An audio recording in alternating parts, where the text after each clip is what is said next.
8 বছরেও শেষ হয়নি নির্মাণ কাজ। এর মধ্যে ঝড়ে জাদুকাটা নদীতে ভেঙে পড়ছে নির্মাণাধীন সেতুর 5 গার্ডার। এমন প্রেক্ষাপটে সুনামগঞ্জের তাহিরপুরে শাহ আরেফিন অদ্বৈত মৈত্রী সেতুকে ঘিরে নতুন করে দেখা দিয়েছে অনিশ্চয়তা। স্থানীয়দের অভিযোগ, অবহেলায় বারবার ক্ষতিগ্রস্ত হচ্ছে স্বপ্নের এই সেতু। বুরহানুদ্দিনের পাঠানো তথ্য ও চিত্রে ডেস্ক রিপোর্ট। জাদুকাটা নদীর বুকে দাঁড়িয়ে থাকা অসমাপ্ত সেতু, কখনো কাজ চলছে আবার কখনো দীর্ঘদিন পড়ে থাকে নিস্তব্ধ।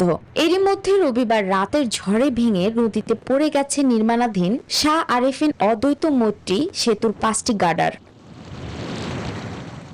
সকালে ঘুম থেকে উঠে নদীতে গার্ডার পড়ে থাকতে দেখে হতবাক স্থানীয়রা। তাদের অভিযোগ, এর আগেও প্রাকৃতিক দুর্যোগে সেতুর বিভিন্ন অংশ ক্ষতিগ্রস্ত হয়েছিল, তবুও দীর্ঘদিনেও শেষ হয়নি নির্মাণ কাজ।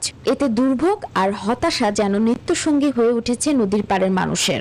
তুফানের টেলায় শতাশতি টেজার আইনা ব্রিজ লাগাইয়া ব্রিজ ভাঙিয়া বলাইছে, কিন্তু তুফানে আমার ঘর ভাঙে নাই। বাদাঘাট ইউনিয়ন পরিষদের চেয়ারম্যান জানান, সেতুটি চালু হলে বদলে যেত পুরো এলাকার যোগাযোগ ও অর্থনীতি। কিন্তু বারবার কাজের ধীর গতি আর নতুন নতুন জটিলতায় হতাশ হয়ে পড়েছেন সাধারণ মানুষ।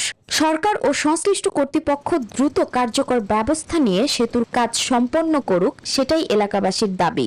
সরকারের কাছে দাবি জানাচ্ছি, নতুন করে যাতে এই গাড়াগুলি সংযোগ করে দ্রুত সম্ভব এই ব্রিজটার কাজ চালু করতে পারে। উপজেলা প্রকৌশলী জানান, খবর পেয়ে ঘটনাস্থল পরিদর্শন করা হয়েছে। ঝড়ে গার্ডার ভেঙে পড়ার ঘটনায় নতুন করে জটিলতা তৈরি হয়েছে।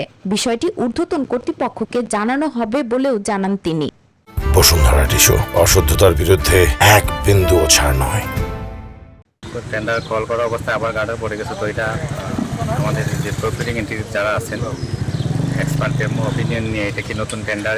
2018 সালের ডিসেম্বরে প্রায় 86 কোটি টাকা ব্যয়ে 750 মিটার দীর্ঘ এই সেতুর নির্মাণ কাজ শুরু হয়। টমা কনস্ট্রাকশন নামের একটি প্রতিষ্ঠান কাজের দায়িত্ব পেলেও দফায় দফায় সময় বাড়িয়েও শেষ হয়নি নির্মাণ কাজ।